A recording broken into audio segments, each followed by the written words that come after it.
Hey everybody, welcome back. And today we're going to talk about a country that Julie and I have not been to. Actually, maybe I'm going to be a little bit on the skeptic side here because we're going to talk about Cambodia today. And while we know people have been to Cambodia and it's being talked about more frequently about a place to go, a cheap lifestyle, this and that, it just seems to be that we don't know much about it ourselves. So we're going to bring in Glenn Rowe, who is doing a YouTube channel that he just started about his life in Cambodia, and he's living there for $800 a month apparently, which to us, seems extremely low. And we know that people are looking for affordable places to go, but is it worth it? And is there a decent, safe lifestyle to be had at $800 a month? I've had my opinion changed about countries I hadn't been to before once I crossed the borders. So I've learned that what I learned from the news or learned from TV is not always what it seems. So I'm going to come into this open-minded, but again, a little bit skeptical as well. So at this point, let's go ahead and say hello to Glenn. Hi, Glenn. Hi. Hi. So I was born in Australia. Was married to an Australian woman, had children, etc., and divorced about 19 years ago now. I found after my separation or after my divorce, it was very hard to connect to Australian people. And so I started looking outside the square. And from there, I always traveled a lot. And I had some friends living in Cambodia at the time, which actually they're still here from Australia. And I came over to visit them and had a bit of a look around, and they introduced me to my now wife. And that was roughly 10 years ago now. For the first 6 years, it was backwards and forwards for me. And then just before COVID hit, I made the decision that it was time to pack up, well, actually not pack up, sell up. And I literally left Australia with 2 suitcases and some money in my back pocket and went, well, I'm going to make this work. I'm going to make it happen. I've fallen in love with the country. I've fallen in love with the people. I have somewhere to go when I get there. I have people that I know. I'll be surrounded by people that love and care for me. And I know I'll make this happen. And what's the worst thing that can happen? You go back to Australia with your tail between your legs and no money. Start again. So I took the gamble, and I wouldn't change it for the world. I've been asked many times, would I go back to Australia and live? And I said, absolutely no way in the world would I go back. Australia is a beautiful place. It's a beautiful country, but life now in Australia is absolutely ridiculous. Cost of living is ridiculous. Crime rates are through the roof because people can't afford anything anymore. If you're a family, husband and wife and say 1 or 2 children, if you're not earning somewhere between 150 to 200,000 a year, you won't survive in Australia. You will struggle. And if you can't earn that, then why not get out? And that's exactly what I did. I mean, I had a very, very good job over there, and it was just me. And I was on 120,000 a year, and I was still living from week to week on 120,000 a year, just one person. You're in Cambodia now. Yes. Tell us about your safety, the crime, and the cost of living. Can you kind of give us a breakout? You mentioned an $800 a month typical cost Correct. to live. I don't say budget. Yeah. Your cost to live has been about $800 a month. So if you can explain how that breaks out and talk a bit about safety and such there. Yeah, so I guess for me, I'm very fortunate, and my wife being Khmer, they are very thrifty and they know how to save money. They know where to shop, they know where to go, and she's taught me that as well here. So our physical cost of living is actually under $600 a month. My $800 a month video I did was for somebody that turned up here and wanted to rent a place, and I allowed $200 a month for rental. So just to average it out, $800 a month. But to break that down, we spend $400 a month on food. So $100 a week, where just by myself, for example, back in Australia, I was spending $300 plus a week. So straight away, cost is a lot less there. Internet here is exceptionally cheap. We have unlimited data here, fast internet in our condo where we live. We pay $18 a month for that. So that's exceptionally cheap. I mean, you will not get the same internet, for example, back in Australia for less than $100 a month for what we get here for $18 a month. It's crazy, right? Our cell phones, or as we call them in Australia, mobile phones, we own our own phones, so they're not on plans, where everybody back in Australia has their phones on a plan, and they're paying somewhere between $100 and $150 a month to have their phones. Here, we pay $1 a week to have our phones on the internet, which gives us 8 gig each of internet, $1 a week. You can put them on a monthly plan, but the problem with that is you pay $4 a month and it gives you 25 gig. Whereas if you do it weekly, it's 8 gig per week. So it's 32 gig. So you actually end up better off. And the internet is so open here everywhere that it doesn't matter where you go. You can quite comfortably go 1 or 2 weeks or 3 weeks if you want to without even connecting, like having to pay the $1 a week, because every shop you go into has internet. Every hotel you have has it. Like everywhere you go, internet is widely available. Sit down at a little mum and dad cafe and eat breakfast and there'll be internet. So they actually print it out when they give you, like when you order your food, quite often it's wrote on the bottom of the receipt when you order your food, what the password is, or they'll have a little QR code sitting on the table, so you just scan straight away as soon as you walk in. Even hairdressers, like where I get my haircut, which costs me, I get a haircut every 3 to 4 weeks. I even walk in there and there's a big QR code sitting on the wall in the hairdressers to get your haircut. So it's so freely available. So you could get away with not even having it at all from there. So. And fuel is fairly cheap here, and we just have motorbikes. We have a motorbike each, which costs us $3 a week to run around on the motorbike. So fuel, $3 a week to go wherever we want from there. Our cooking gas, for cooking here, we cook 3 meals a day, so breakfast, lunch and dinner. Sopini always cooks, so she's always cooking Khmer food. Occasionally, I'll throw in the odd Australian Western burger or snags and mashed potatoes, something like that. I'll sneak in every now and again, just to you know, sometimes you get sick of eating noodles and rice every day when you're not brought up with it. so you tend to want something else. But our gas we buy here in 13.5 kilo, and that costs us $16. And that lasts us 4 months, roughly 4 months. So it's pretty economical. And you own your home, is that correct? Yeah, so we own our own. We bought the place that we're in. We bought this October last year. It's brand new. So we had to wait a little while whilst they were finishing it off. It's a fantastic area we live in, Peng Hort Bong Sanao. It's the company that owns it, which is called Peng Hort, and then the bure is Bong Sanao. Security everywhere. Everywhere you go, you won't get into the estate without going past security. Security to get in the front door of our condos, security to get into the lifts in our condos, so you never have to worry about that. All the streets here, you will see every single day of the week, 7 days a week, they have street cleaners cleaning all the streets here, wandering around.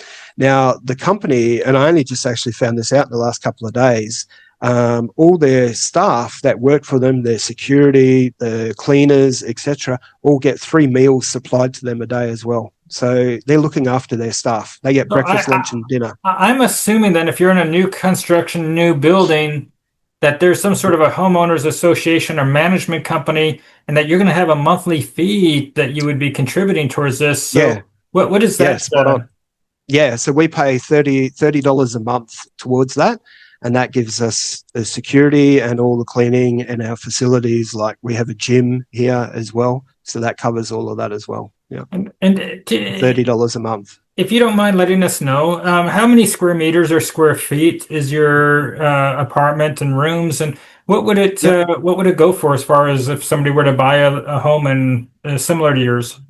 Yeah, yeah. So these ones here sell for just under 50,000 US.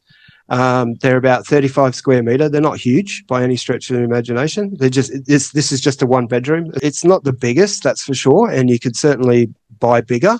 We looked around before we purchased this one. We looked around at probably 6 or 7 different projects around Phnom Penh, and we came back to this one 3 times before we decided. We just kept coming back to it.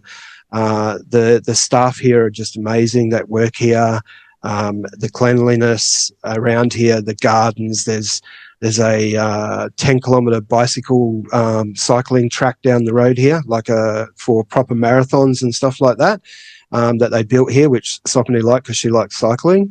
From there, and there's running and all that sort of stuff. They got canal systems here where you can hire like little paddle boats and stuff like that and paddle up the canals.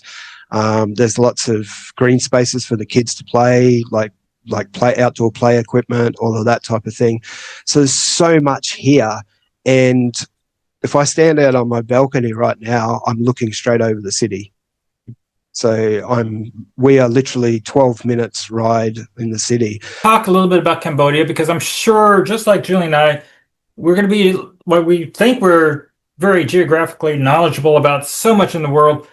We're Yeah. going to be a little bit more challenged about Cambodia. So we know that if somebody goes to New York City and Yep. they tell people that, hey, we've been to New York and they want to talk about Florida, they're not going to be able to talk about Florida. You have different Yep. parts of the country. Some places of a country is going to be nice. Some are going to be not so nice. Mm-hmm. Cambodia, I'm sure there's going to be, it's no secret there's a lot of poverty. And Yep. where in Cambodia would you recommend that a foreigner or expat consider looking at living and moving abroad for somewhere that's going to provide some comforts and some security and where they'll feel safe? And then let me ask you, so you can continue going on about this. If somebody doesn't speak Cambodian, obviously, and besides Google Translate, is English easily usable? Yeah, yeah, 100%. So if you had never been to Cambodia and you wanted to come to Cambodia and live on a permanent basis, there's a multitude of different places you could live in. So obviously Phnom Penh being the largest city, which is their capital city, outside of the central area is where I would look. So you have areas like where we live in Peng Hort Bong now. You've also got Oak Ride, you've got RNF City, you've got Sensok, Tulkok. These are all areas that are within a small ride on a motorbike or in a tuk-tuk. You can have a car if you want, but you'll probably find it's more congested with a car because the roads were just not made for it.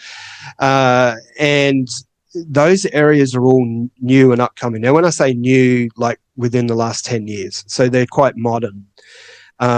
Cambodia's population, when we talk about like English speaking and stuff like that, Cambodia's population, 60% of their population here is under the age of 30. Because back in the late 70s, 75 to 79, when they had the Khmer Rouge and they wiped out 1.5 million people, which was a very sad event. Obviously, they've had to restart generations again. So, as I said, 60% of the population here is under 30. Now, those under 30s have come through the age of technology. So they've got their iPhones, they've got their Samsung phones, they've got YouTube, they've got Facebook, they've got TikTok, etc. They see all of it. They mimic it, they dress like it, and they want to be like it. So you start seeing a massive influx of Western, I'm not going to say cultures because they're still very cultured people, like they still follow their traditional Buddhism and all of that sort of stuff, but they want to dress like Westerners. They want to live in homes like Westerners. They want to eat food like Westerners a lot. They want to live in houses like Westerners. So to cater for that, Cambodia has had to change. It's as simple as that. They've had to change, and they're developing. The economy here is booming. The people are happy. The people are lovely. You will not meet nicer people. It's nothing for a foreigner to walk down the street and somebody say hello to them, whether it's in English or in Khmer, constantly everywhere you go, everywhere you go. I had a perfect example yesterday, and they look out for each other. I had a perfect example yesterday afternoon. Every afternoon I go and get myself a nice latte from the coffee shop down the road. The usual one I go to is closed, so I had to go to one a couple of blocks away, which was no dramas. My wife took her two nephews who live nearby to a restaurant for dinner. She wanted to take them out for dinner. And I said, well, you can take them out for dinner. I'll go to the coffee shop. That's fine. When she finished dinner with them, she walked down to meet me, and a lady in the street stopped her and said, I seen your husband walk past here before. Oh, wow. That's great. So they even recognize you, because I live here. So, and I thought, and when she told me, she goes, I knew this is where you were, because the lady that sells pork and rice up the road, the little street seller, told me you were here. Glenn, I have a question for you, because expats often want to know, breakdowns on budgets. So you mentioned $400 a month in groceries. Yep. Are you eating meat? Are you eating vegetables, fruits, grains, those things? What kind of diet? So eat everything. So chicken and pork we actually buy from a butcher shop, a local butcher shop here. That butcher shop actually has a number of franchises around Phnom Penh. Beef we will buy from the market, because the butcher shops carry a very small amount from the markets. But all fruit, veggies, etc., we will buy from the market. So Sopini does probably 95% of the shopping is done at the markets. Okay. From there, and then they'll have wholesale places which, as an expat, you probably have walked past them 100 times and didn't know they were a wholesale shop. And she will buy a lot of the big items from there, like rice or cartons of eggs, or I smoke. I'm not going to lie about that. She buys my cartons of cigarettes from there, things like that. And that helps keep the cost down. And anybody can buy there. Expats can buy there, like anybody. So let's talk about expats. So first off, you may not know all nationalities, but what is required for somebody to live there? First off, how long can somebody come and stay and visit? And then if somebody wants to live there, what are the routes to stay there without having to marry a leave or marry somebody from My marriage had nothing to do with my visa, that's for sure. No, so it's pretty simple. So if you want to come in as a tourist, you can get a visa on arrival, which is 30 days. If you apply for it before you get here, which you can do online now, you have 3 months to use it for 30 days. And I believe, and I haven't bought a tourist visa for a long time, but I believe it's $25 or $30 for those 30 days. If you come in on what they call an EB visa, which is a business type visa, your first one is 6 months, so you'll pay for it. Sorry, you'll get 1 month, then at the end of the 1 month, you'll pay for a 6 month one, and then you can go on 12 monthly ones. But after your 6 month one, you must provide evidence that you've got a job here, or you are working and you can support yourself here. So whether that be a digital nomad or whatever. From there, if you're 55, you can get a retirement visa here. You just apply for it as soon as you arrive. So you can get a retirement visa. Just 55 and you get the retirement 55. visa, proof of income or something? No. Just no. Wow. You got to be very unlucky. If you go to the immigration department and try doing it yourself, they will want you to provide evidence. If you go to an agency, which is what 99% of people do, they will fill out the appropriate forms for you and do it all. You just pay them the money. Give them your passport. You'll usually lose your passport for about 2 weeks while they send it off to get done, and then it will come back all done. Yep. Wow. Which is exactly what I've got to do in the next couple of weeks. Mine's almost due again. So not retirement. Do you need to do a visa D in your home country, do an FBI background check or a criminal background check in your country to be able to get to do the retirement visa or any of the visas? No. Only I can only speak for teaching. If you are getting a teaching position here, you have to have a criminal record done in your home country. Yes. Yep. And I also, for expats, everybody's worried about medical. They're always worried about what does it take, are the hospitals clean? Is it inexpensive? Have you had any Yep. experience? Yeah, so just recently, I had an experience where I needed to go to hospital. I guess I've been fortunate my whole life. I've never really needed anything medical except for a few stitches and a couple of broken bones. But recently, I was experiencing a lot of dizziness, and didn't matter where I was, what time of day. I couldn't sleep. Everything was rocking, everything was spinning, and I didn't know what was going on at all. I actually was quite concerned. And I went to the local hospital, which is only 2-3 blocks away from here, called Cho Ray Hospital, which is actually owned by a Vietnam company. And they were fantastic. The doctor in there, he trained in Australia. That put me at ease instantly. He told me the hospital, and I thought at first he was joking, so I tested him with a couple of questions about Brisbane in Australia. But he spoke great English, and yeah, he knew exactly what he was doing. And they had nurses sit with me the whole day, took me everywhere I needed to go. I had ultrasounds done, I had CT scans done, blood tests done, urine, like full body to find out what was going on. And they had somebody sit with me the whole way and walk me from one to the other and looked after me. I could not speak highly enough of them. And the full cost of that for the whole day was $150 for all of my tests. However, because we are owners here in Penghort, you actually get an app from Penghort, and you show them that you're an owner, and you get 10% discount. So it only cost me $135. So Nice. yeah. So, and there is some other hospitals. Look, the local government hospitals here, and I'm not here to bag them out. Would I go to them? Absolutely not. I was unfortunate to experience a situation recently where one of Sopani's best friend's dad, who drove a tuk-tuk, and he was involved in a head-on crash in his tuk-tuk, and his toes went between the pedal and sliced his foot completely open, and they have no money, and they went to a local hospital. They didn't look after him. They don't supply anything. It was clean. It was old, but it was clean.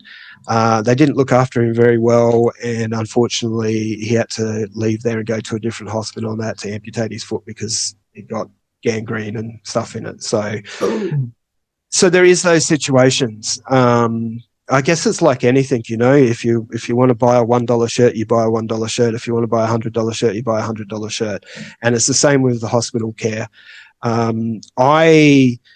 I suffer from a form of arthritis in my ankles, which unfortunately I've inherited from my father. And I have certain medication that I've been on my whole life to help ease the pain of it sometimes when it flares up. And I went to a different hospital one day to get a prescription, and I just walked in there, showed them what I wanted. Nobody in that hospital spoke English at all. Walked in there, showed them what I needed. They sat me down and went through it all, asked me to, which was quite funny because it was a form that was written in English and written in Khmer. And I'm thinking, well, none of you guys speak English, so I'm not sure how you're going to read my English. But 15 minutes later, I walked out there with the exact medication that I was after. So, yeah. So I have no problems with it. If I was involved in a serious accident, like a serious head injury or something like that, you may want to look at Vietnam or Thailand to go to, but there is plenty of good hospitals here. There's actually a new one just opened up from Singapore here as well, just recently. So I haven't been in there, but from what I can see, everything looks pretty good. Mickey Mouse on that. Yep. I'm going to go back to talking about how to stay in Cambodia again. So digital nomads, you'd mentioned them briefly, and then I wanted to find out if somebody is coming there as a tourist and they're coming for 30 days, do they do something like a border run, and how long do they have to leave before they come back again? Yeah. So this is a little bit of an interesting one. So it depends which border you go to, as to whether or not you can turn around and come straight back sometimes. And I'm not talking Cambodia, I'm talking the other countries, whether or not they will let you into them. So there's a certain country that starts with L. They are known for scamming people at the border, and once you go through, they will force you to stay for anywhere from 24 hours up to 1 week. I've heard different stories of different people, and they will charge you more to get back in. But other than that, most of them pretty well go straight over, turn around, come straight back. Okay, so it's not where, you know, you go for 30 days and that's all you get for the year. You can go for 30 days, basically leave potentially for a day or less, and come back and you get another 30 days. Correct. Yep. Okay, so it's spot on. So there's that avenue. And so digital nomad visa would be basically those 30-day increments, but you're not doing a border run. You have to continuously re-up your digital nomad visa. Correct. Okay. Yeah. So if you were coming here as a digital nomad, you'd come in on a tourist visa, and then you'd stay here 30 days, then leave and come back again. However, the Cambodian government are soon going to work out that you're working here as a digital nomad. So is there a tax implication if you are here more than half there more than half the year? I'm sure there would be. I couldn't comment on that, but I'm sure if you started going backwards and forwards, they'd be like, hang on a minute, what's going on here? So they would quickly know that you're working. Otherwise, you would have no way of supporting yourself, would you, if you were here just as a tourist? So, yeah, they would be onto that pretty quickly, I would imagine.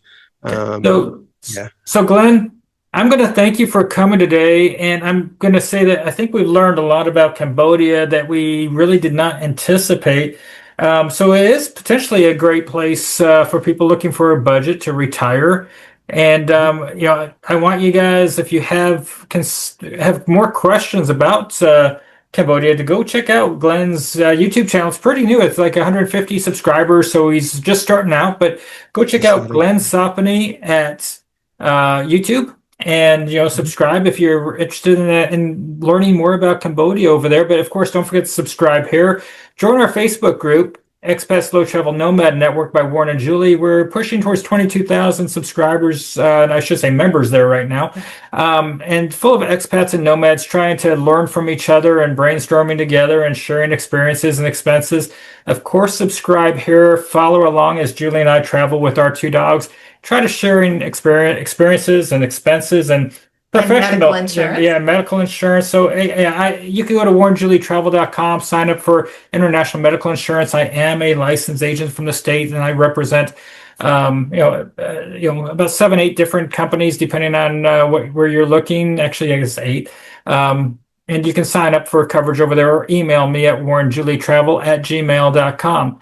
So again, we're glad you're here. Don't forget to go check out Glenn's YouTube channel as well, the Facebook group, our websites, and we'll see you again here at some point. And until next time, have a great day, everybody. Bye-bye. Ciao. Bye-bye.